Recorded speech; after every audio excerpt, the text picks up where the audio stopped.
นะทุกคนสำหรับคลิปนี้เรามาอยู่ที่เขตบ้านหนองดวงทุกคนเนาะบ้านครัวหลวงบ้านครัวหลวงเหนือทุกคนบนบ้านหนองดวงเนาะบ้านครัวหลวงเหนือเมืองจันทบุรีนครหลวงเวียงจันทร์ทุกคนเป็นเขตตลาดหนองดวงเนาะเดี๋ยวเราพาทุกท่านล่อเบิ่งบรรยากาศอยู่ในเขตนี้นะเป็นบรรยากาศในงานแรง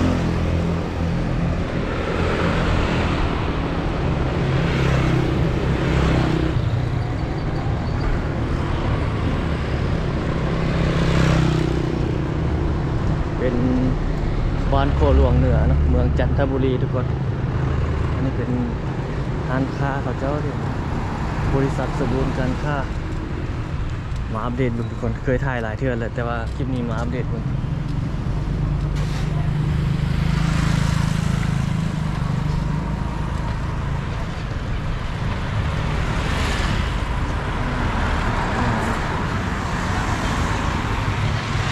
โรงแรมอพาร์ตเมนต์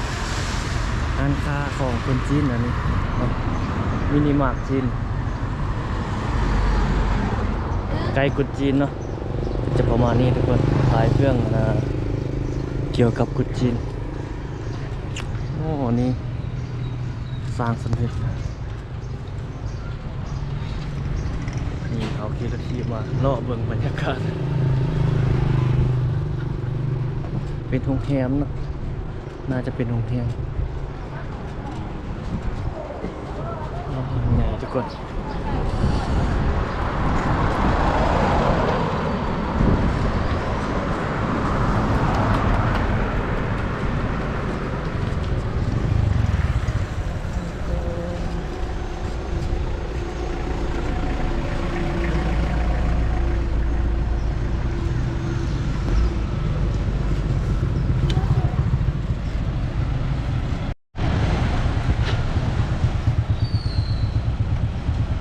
เปิดเป็นภาพมุมกว้างเลยครับ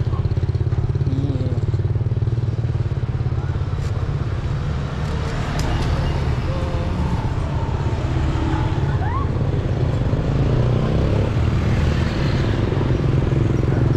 ขนมของกิน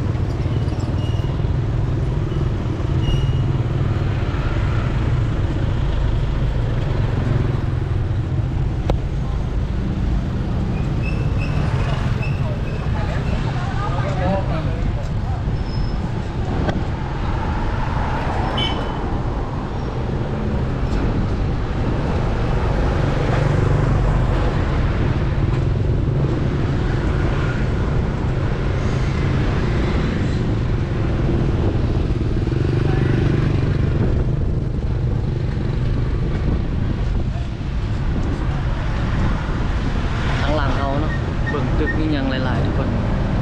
ข้างหน้าก็คือการ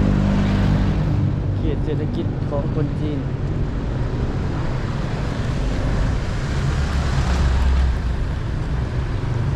นี่กุดจีนเขาเจ้าขายนะ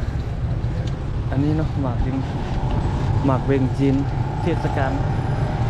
เดี๋ยวพาทุกคนรอบนะ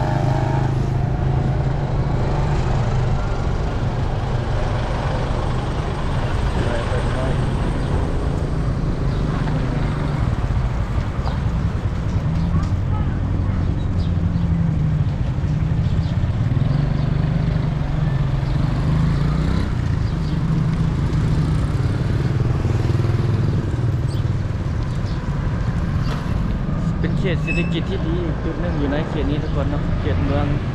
จันทบุรีห้างค้าห้างอย่างไรทุกคนอยู่สองทางนี้นะผัดอะไรนี่ยังเลยไปทางหน้าจะไปสอดใส่ถนนอาเซียนแล้วเนาะ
เก็บภาพบรรยากาศให้ทุกท่านเบิ่งแบบ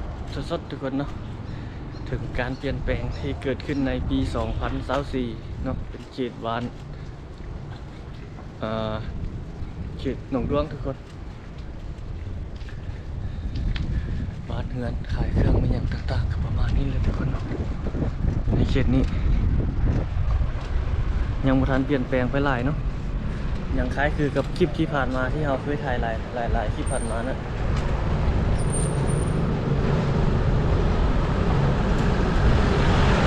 นี่เป็นเขตบ้านหนองดวงใต้เนาะบ้านดวงใต้มาบนเส้นทางเขตนี้เส้นทางตัวนี้ถ้าเขาไปชื่อมันจะไปสอดใส่เขตเส้นทางเลขที่13เนาะสอดใส่เขตหนองแต่งหรือว่าคือรถใส่เหนือ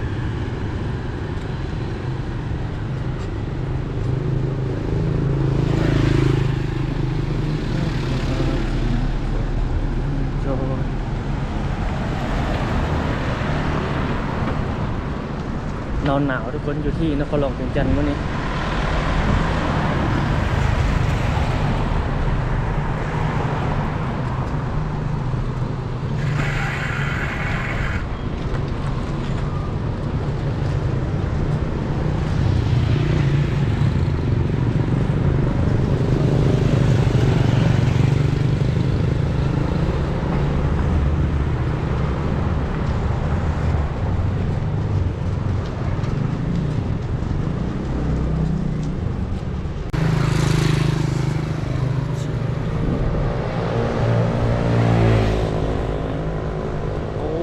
นุ่งเสื้อ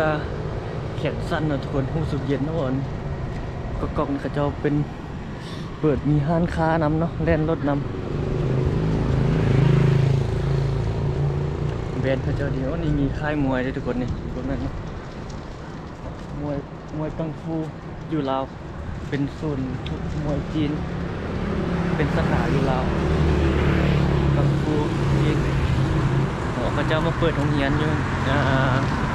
มวยอยู่ลาว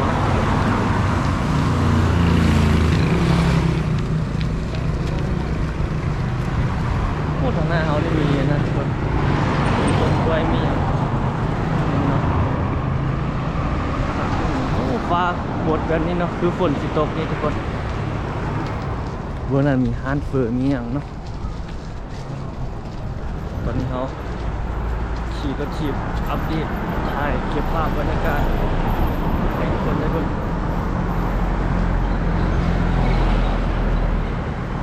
นี่เป็นปั๊มน้ำมันเนาะนี่ยังมีปกติทุกคนเนาะเพราะว่าเจ้าว่าน้ำมันขาดแคลนยังมีอยู่เนาะ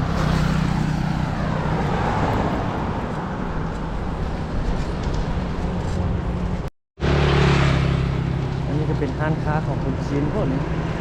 ตาตั้งมันมาขายเนาะ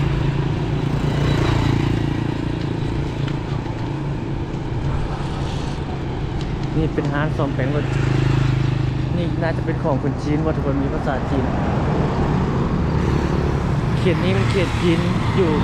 หลายเนาะเพราะว่ามันใกล้กับเขตตลาดสังเกียงนะ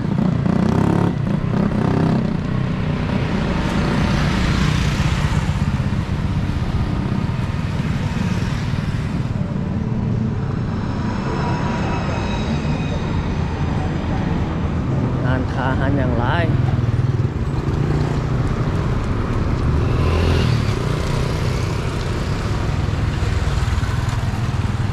อะไรมาถ่ายโดนแล้วเนาะเขตนี้น่าจะเป็นบ้านอันนั้นแล้วทุกคนทางหลังที่เอามาเป็นบ้านหนองดวงใต้เนาะ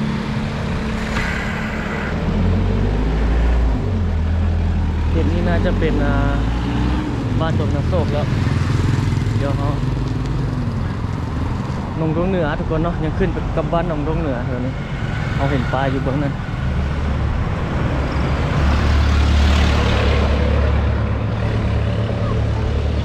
ร้านขายเครื่องย่อยขายอย่าง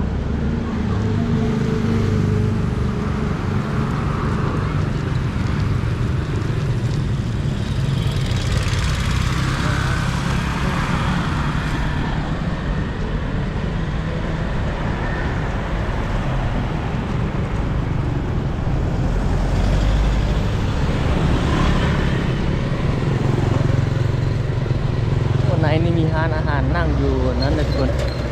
กองผมไหมเนาะอันนี้เป็นร้านที่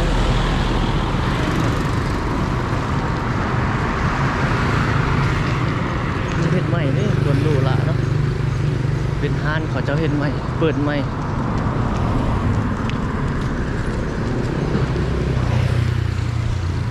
ร้านอาหารจีนเลยปิ้งจีนโอ้จุดนี้จีนเฮ็ดใหม่นี่ทุกคนเข้าไปฮันเป็นสถานที่บันเทิงเนาะเข้าไปด้านในเป็นเทคเป็นบาร์กลางคืนมาแล้วมีคนมาเล่นมานั่นหลายอยู่เป็นโรงแรมของคนจีนเนาะ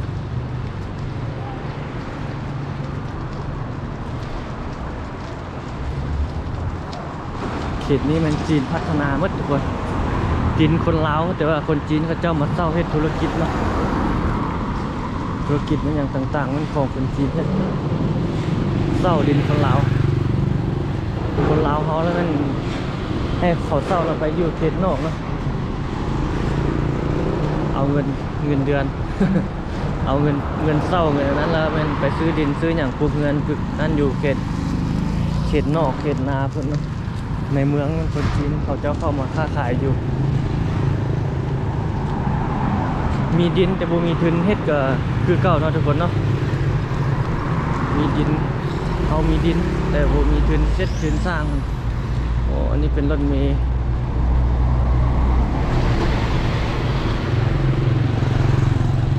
เขตนี้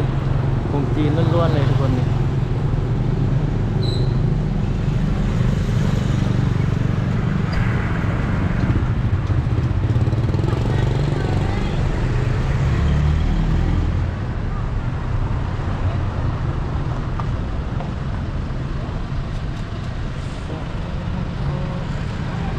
นี่จัมโบ้เขาจอดอยู่เป็นจุดเลย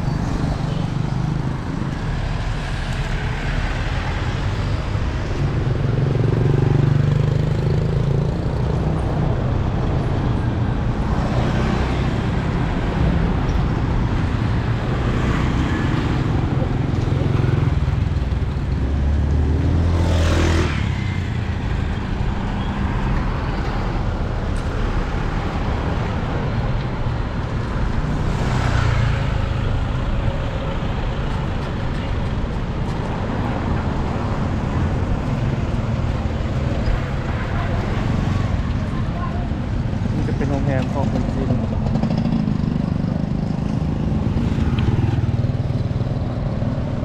มีร้านขายเฟอร์ขายเนี่ยนี่ของคนลาวอ่ะ